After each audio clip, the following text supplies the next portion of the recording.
All right, welcome back. We are a little bit further along in the shutdown investigation. The alternator is still out. We took that into the auto electric guy yesterday, and the battery is still out, which you can see we got a new one here on warranty from O'Reilly, which means that it was bad. It failed the crank test, which sucks. But at least we got a new one on warranty, so we'll see if this one pans out. As you can see, I did pick up a charger maintainer from O'Reilly, just a 1 amp. Just something to keep it going while I'm out eventually, for a couple weeks if I don't drive it, or just right now when it's not in the vehicle until we can get everything hooked back up. So yeah, you can see that's charging. I was looking at my trusty Haynes manual, which has been my Bible for this car. It's pretty awesome. I was looking at the alternator section, and as near as I can tell, this particular model should have had a 63 amp alternator in it. And the one that was in there was, looking up on parts with my auto electric guy, was from a 77 Trans Am or Firebird, probably a base model. And it was only putting out 51 amps, which is far too low. The one that would have been in there would have been putting out 63 amps, especially since it has AC. So the auto electric guy is going to repair the internals, fix anything that's wrong, and fit it with new stuff to get it up to around 70 amps. The housing for that 77 probably can't go any higher than that, he said. So if I do end up needing more, I'll just pick up a 100 amp from wherever, Jegs or O'Reilly, and we'll roll with that, and we'll keep the era appropriate 77 Delco Remy that I have currently for resale or whatever. But I'm going to test it and see if it works with the new battery and everything when it gets back. So today we will be looking at the spark plugs on this car. Figured this is really a good thing to do while we wait. This car actually has a whole section on, it has everything. It's based on a complete teardown and rebuild. But it has a whole section on tuning up and routine maintenance. And part of that is checking and replacing your spark plugs. And since I only got this car a few months ago, I have no idea what's going on with these spark plugs. So I figured, again, be a great time to look at it. And there's a whole other section on it. But one cool thing is there's cool pictures with everything in this manual, and it tells you what a normal one looks like, what bad conditions look like. So we're gonna pull those out today. The fun part is you can see these guys down here below the AC compressor. There's the first two. The second two are back there towards the firewall on that side. So there's 8 total, an 8-cylinder car or engine. So my hand is okay to get in here, but it's going to be a pain in the ass.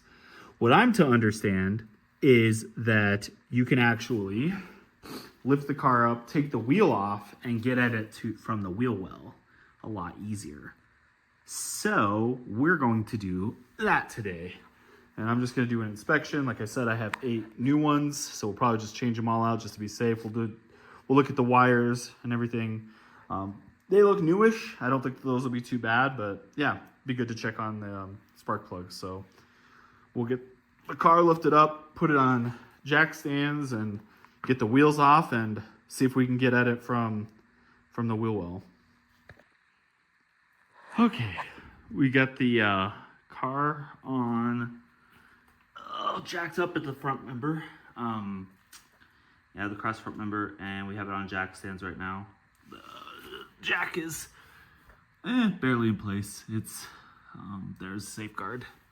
So what I found, if I could ease on over here at my swivel light in here so we could see is I've already taken one of the wires off of one of the spark plugs, and as you can see, coming at it like boom, boom, boom, and then that guy there is going to be a little bit of a pain in the ass, but much easier than on top.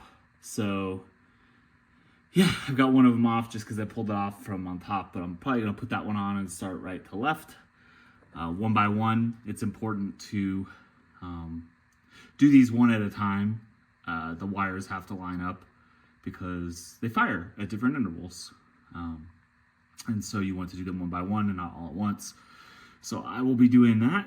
I'll probably do the first one just to show you guys, and then I will just bang out the rest. This is the hardest side. Once we get over to the other side, I actually might just put this wheel back on and do it by hand because there's not as much crap in the way on the other side. So yeah, we'll get right to it, and I'll see you guys in a minute. All right, we're back. I have the first spark plug out. Well, technically, I think it's the second one. I think it's 1, 3, 5, and 7 on one side, 2, 4, 6, 8 on the other side. And I pulled up, I think, the number 2, if I remember correctly. So, looking at it, it kind of looks like, you know, a little sooty. The gap looks good. It doesn't look like there's any melting or anything like that going on. Definitely carbon deposits, which, you know, it could be a lot of things. It could be because it came from sea level and it's running a really rich mixture of fuel through the carburetor. So, you know, when you change elevations, you want to make sure that your fuel mixture in the carburetor is correct. And this car did come from sea level. I'm a little bit higher altitude than sea level, so at some point I'll probably pop the carb off. Also part of the tune-up maintenance. But here we go real quick. Here's a brand new plug on the right. Here's my plug on the left. And as you can see, and it's the same brand too. These are both Delcos. It should look a little like that. And we should have brown to grayish tan color, slight electrode wear. It's probably looking more like this guy, dry sooty deposits, maybe a little oily, somewhere between these two. Definitely not ash, but somewhere in between there is what we're looking at right now, at least for this first one. I'll check the other ones as well. So one thing I did want to show you guys, I put the new one in here, but it's largely the same in reverse. And I got this sweet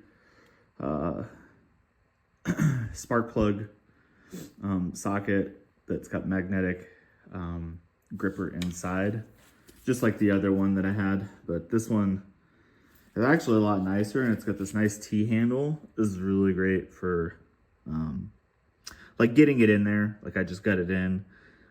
Nice and easy, and then I was able to tighten it to hand tightness. So it's like this. Let me see if I can. All right, I got it on there, and I'm just nice and easy, just hand tightness. And then what I'll probably do is just give it like maybe a turn, or maybe however long it takes with the ratchet, just to get a little more torque on it. I'm not being exact here. Probably should be, but I don't also want to overdo it or cross thread it or anything. I just want to make sure it's snug and it's not going to come loose. Then I'll pop the wire back on, and then we're going to move to 4, 6. Not really looking forward to 8, but this is the hardest side, so we'll bang out the hardest stuff first and proceed around. So that's how you put it back in, and then the reverse is true on the other side. I did have to use the ratchet to take it out, actually. I couldn't get enough torque on this guy with my hand. So I used the ratchet to break, to not break it, but, break it loose. And then I was able to get it out by hand. Pretty much after it's loose, you can get it out by hand. But this is really nice for putting it back in and making sure it's like nice and even and the threads line up and everything. So yeah, I'll see you guys in a little bit. All right, I'm back briefly, just to give you guys an aerial view. The car is still lifted. And it's on jack stand still, but I'm on the driver's side now. And you can see 1 and 3 are pretty easy to get to from here, even if I had to disconnect part of the thermal air hose there. Like, it wouldn't be that bad. But 5 and 7 with the master cylinder there in the way, and all this other crap in there. I mean, you can't even really see it at the get. Here we go. You can see 5 and 7 there. Yeah, those will be kind of a pain in the ass even from the top here. And I don't even know if I want to deal with that. So I think I'm just going to pop this tire off and do the same thing. So yeah, I'll be back in a minute once these bad boys are done. They all look the same from Solar 236, or 238. So I anticipate these to look the same, but I'm just gonna swap them out and get them knocked out. All right, we are back. As you can see, the car is lowered, and I don't even know why I'm showing you this, but you'll just have to trust me that the spark plugs are all replaced and checked. I have the old ones over here on the table. And I even have a nice bloody knuckle to prove my work. Not bad, I guess, if you only escape with one, even though I had gloves on the whole time. Yeah, here they are from right to left, 2, 4, 6, 8.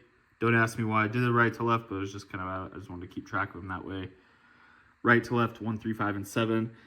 Kind of black. I don't know, this guy had a few deposits on it, you can see. I don't know if those ones ever got changed. There's a little bit of oil on the threads, but I mean, overall, it's not too oily. They're just kind of black. Some of them are a little bit caked.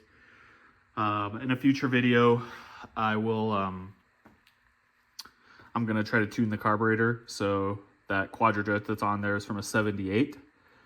Same engine, but it looked pretty good when I popped off all the air filtration and everything. The last time, or when I first got the car, I did that and it looked pretty good. So I'm going to pop the whole carburetor off and get the jets and the rods tuned for, I mean, the car came from sea level, so we'll get that tuned for altitude.